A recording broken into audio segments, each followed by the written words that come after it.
Мен Әлбаев Мадияр Тұңғышбекұлы. Осы жерде мал бағам, осы жерде. Осыдан 2 жыл алдын Үмбетов Ғабиттің 55-60 бастай жылқылар жоғалып, соны бізден көріп жатыр да. Өткенде 15 күні, октябрьдің 15 күні осы жерге баласы келді, Ғабиттің баласы, Аян деген. Қасында управляющийлер бар, Бақыт деген. Қасында 2 адам бар, 4-еу кеп. Мен үйден шығып едім, жерге машинамен кеп тоқтады да. Мына жерге машинамен кеп тоқтап. Ешнәрсе деген жоқ, сөйлеген де жоқ, сразу ұрып машинеге салып алды. Сон келіншегім жүгіріп келатыр еді, оны итеріп құлатып кетіп. Сон былай қарай алып кетті мен машинеге салып алып. Сон жолда тоқтатып, мен машинеден түсіртті, ұрып, соғып, 2 жерге тоқтады. Бірінші жерге тоқтаған кезде ұрып, соғып, машинемен сүйреді. Что сендер ұрладыңдар жылқыны деп. Біз не үшін біз ұрладық деп жатыр едім. Сендерде бұрын Гүлмира деген әйел істеген екен, сол айтып жатыр деді. Осы іске қатысты мына Мадияр інімді алып кеткен екен. Мен қойдан келсем, келін үйде жалғыз қалыпты. Кім алып кетті десем, осылай Бақыт Үмбетовтың управляющий алып кетті деп айтты. Қасында кімдер бар деп білмеймін, танымайтын адамдар деді. Сонымен мен оны іздеп қалаға қарай шықтым. Қашардан алып кеткеннен кейін мен осы жолмен алып кеттік. Жолда кетіп бара жатқан кезде жаңа Ғабит ағаның қашарына жеткенше 2 жерде ұрып, соғып, тиеп келеді да, 2 жерге тоқтады. Қай жерге тоқтағанын бәрін білем. Мынандай бірінші ағашпен ұрып атты да. Сосын ол ағаш сынып қалғаннан кейін бірінші жерге тоқтаған кезде ағаш сынып қалды. Сосын екінші жерге барған кезде бутылкамен ұрды. Бутылка тура мына арқамда сүйекке тиіп, содан сынды да, ол бутылка сол жерде қалды қазір. Білем да қай жерге тоқтап, қай жерде ұрғанын бәрін. Ровдыға келсем, жаңағы інім звондады маған. Мадияр, не болды, тыныштық па деп едім. Осылай бір 3 бас сиырды көрдің деп айтып жатыр деп мені алдап шақыртты. Мен Ровдың алдына келдім. Келіп едім, бір гражданскийде киінген бір жігіт, Сапар деген кім деді. Мен деп айттым. Сонымен ішке кіріңіз деді. Сонымен телефонымды алды. Сол Ровдың несінің алдына қойып кеттік. Телефонды тастап ішке кірдім. Кірсем інім де жоқ, ешкім жоқ. Мені алды, 3-ші этажға көтерді, бір кабинетке қамап қойды. Бұл жерде Ғабит ағаның өзі де болды жаңағы қашарда ше. Не істеп жатсыңдар, вообще ешнәрсе деген жоқ, о кісі де қайта ұрыңдар мынаны деп. Аяғына жалбарым, аға біз алған жоқпыз ғой оны деп едім. Жоқ, әйел айтып отыр мені, сендер ұрлағасыңдар деп отыр. Содан кейін мен сұрадым, не болды, не болып жатыр, не жағдай, тыныштық ба айтыңдар деп ем. Ешкім нәрсе демеді, інімді де көрсетпеді. Содан кейін түнде бұлар жаңағы Аян бар, Үмбетов Ғабит ағаның баласы. Қасында 1-2 жігіттер бар, танымаймын, ешқайсысы формада емес. Бұлай киінген жігіттер. Сонымен келді, мен ұрып тепкілеп, Мадияр айтып жатыр, жылқыны сен ұрлапсың. Мадиярға кім айтты, что мен ұрлағанды деп едім. Мына бізде істеген Гүлмира деп жүрсек, оның аты Гүлма сондай екен. Оны біз Гүлмира деп жүрдік. Менде 1 жылға жақын істеді осы жерде. Бәріміз отырдық, ол үйде повар болды. Содан кейін арақ ішіп, қиқалаң болғаннан кейін мен кет дедім. Кет деген себебім ол маған үйленесің деп жабыса бастады. Мен бала шағам бар, 5 балам бар. Арамызда ешқандай нәрсе болған жоқ. Мен одан тікелей бас тарттым. Содан кейін мен оны шығарып салғам. Кеткен. Ол кеткеннен кейін жаңағымна Үмбетов Ғабиттің қашарына повар болып келді. Повар болып келді де, сол жерде жүріп, міне 7-8 айдан кейін осы нәрсені бізге жалағып, куә ретінде болып отыр ғой бастап. Мына жол сол Ғабиттің қашарына барады, мына жол. Үмбетов Ғабиттің қашарына. Сол қашардан шыққаннан кейін бірінші осы жерге тоқтап, ағашпен ұрды бірінші, осындай ағашпен осы жерде түсіріп алды да машинеден. Мына жерде ұрды, ағаш машинеден түсіріп алды, жерде ұрып, бастың бәрі, бет аузың бәрі қан. Сол байлап, былай қарай сүйреп кетті. Былай қарай. Уже есімнен талып қалған ғой. Сосын су шашып бетіме оятып алды да анау жерге тағы да бір рет тоқтады барып. Сол кісінің айтуымен оның қасында жаңағы Бақыт деген кісі бар, Ғабит ағаның управляющий. Жаңағы баласы бар Аян. Солар бәрі болды міне айтып жатыр. Мынау сені көріпті, андай мындай, в общем. Тікелей сен ұрладың деп, ұрып теуіп, азаптап мойындатты ғой. Енді мен мойындағанда мен оны ұрладым, істедім де мойындаған жоқпын. Ол жаңағы Гүлмира деген келіншек, мына жерде көрші Қашарда тоже жылқы баққан жігіт болған, Қызылорданы Күрістем деген. Сол жігітті де қосты. Ол жерде тергеген мен негізі следователь дейін ма? Ол тергеген жоқ. Мені былай айтқанда гражданскийде тергеді ғой. Кім екенін білмеймін. Енді точно танимын, ол жерде Бақыт менен Үмбеті Ғабиттің баласы Аянды.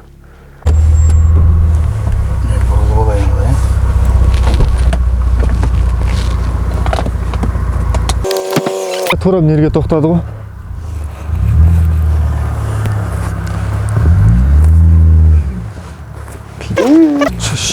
Сыйын осы жерлерде тас басып болған шығар. Иә. Тас бетін, тас бет. Темір точно жатты да осы жерде. Біздің ұрлыққа қатысымыз да жоқ, біз ондай нәрсені істеген де жоқпыз. Енді бұл тікелей жала болып тұр бізге. Анау жерде ғой, үй анау төбенің ар жағында үй.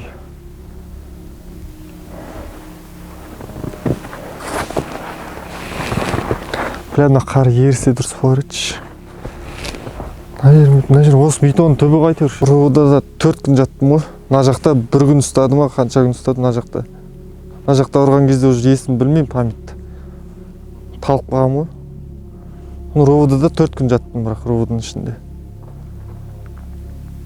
Әр қайсыға бір ұрады, оның ішіне кіріп алады. Ана жаңағы Аян деген мен осы жерден алып кеткен. Ол да роводың ішіне кіріп алады. Жаңа мен бірінші рет ар жақта ұрып теуіп мәштемен сүйреп алып кеп көзімді аштым, мен осы жерде тұрмын. Қораның есімде қалып қалды да, осы қора. Бұрын қораның орны болған, осы есімде қалып қалды. Осы жерге, мына жерге кеп тоқтады мәшінемен. Мына жерге тоқтап мәшінемен. Сол мәшінемен түсіріп алып, нерде ұрды. Тасқа көміп кетемін, қазір мен сені мойындамасаң сапарды бәрін осы жерге көміп тастаймын деп. Содан ұрып құлаған кезде арқаннан бутылкамен ұрды да. Осы жерлерде бутылкамен ұрды. Қазір қар болып тұр ғой, көрінбей тұр.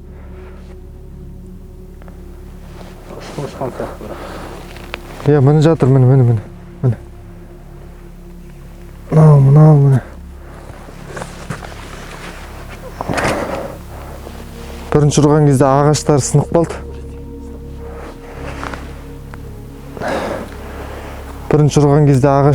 қалды. Содан кейін міне жерге әкеп бутылкамен ұрды міне. Көрінбей тұр ғой, қардың астында жатқан шығар. Мынау солардан ұшқандар ғой мынау.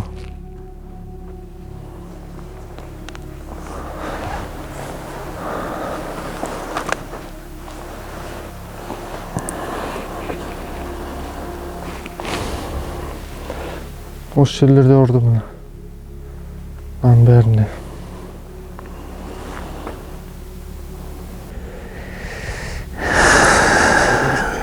Содан бір жеті жаттым, бір жеттен кейін мен залогпен, жаңағы бауырларым анау-мынауды қойып әйтер залогпен шығарып алды. Сол шыққаннан кейін больницаға түстім. Денсаулық болмай қалды. 10 күн больницада жаттым. 10 күн больницада жатып шықтым. Міне қазірде қаттаса жазылған жоқ. Оң жақ сол жағымен жата алмаймын, только шалқамнан жатам. Потому что жатсам қабырғалар батады. Бәрі көгеріп кеткен.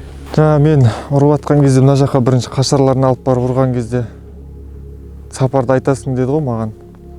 Сол ұрлаған жылқыны. Қасында Рүстем деген бар, сол ұрлаған деп. Ұрып соғып мойындатты ғой сапарға. Айтасың деп мен. Әйтпесе ол жерде біздің ешқандай қатысымыз да жоқ о малға. Шашылып жүреді малдар, малшылар өздері кінәлі ғой негізі. Жоғалып жүргенде. Айдалада жатады малдар. 22 күні мен түнде жіберді. Мен түнде барған жоқпын, мен 23 күні түнде шақырттым 24-не қараған түні уже. Иә. Скорыймен бардыңыз ба? Скорыймен бардым, иә.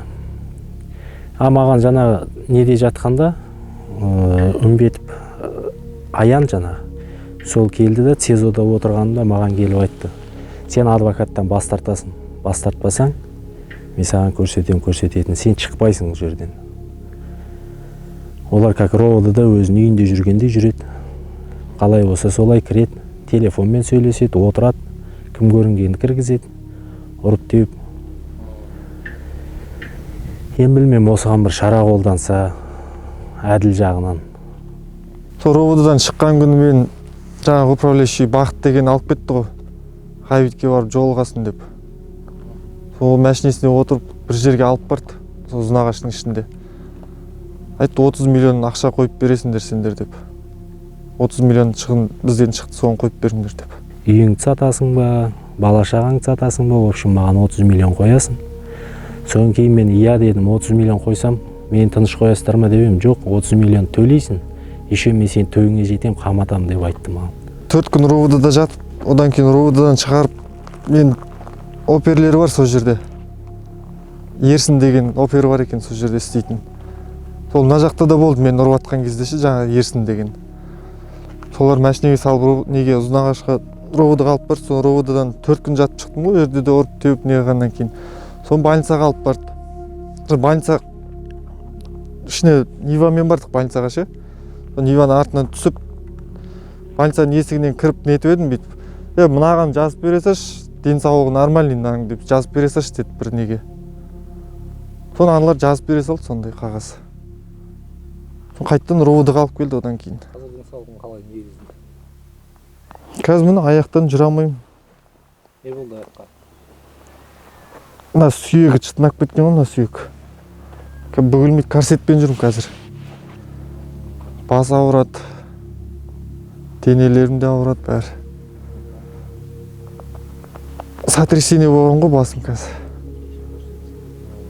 Мына басымда қазір ісіктер енді қайтып жатыр бастағы.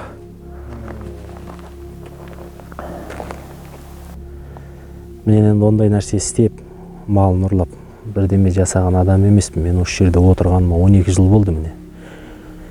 Көршінің бір малынды алған адам емеспін. Бәрі таниды мені осы жерде отырғандар.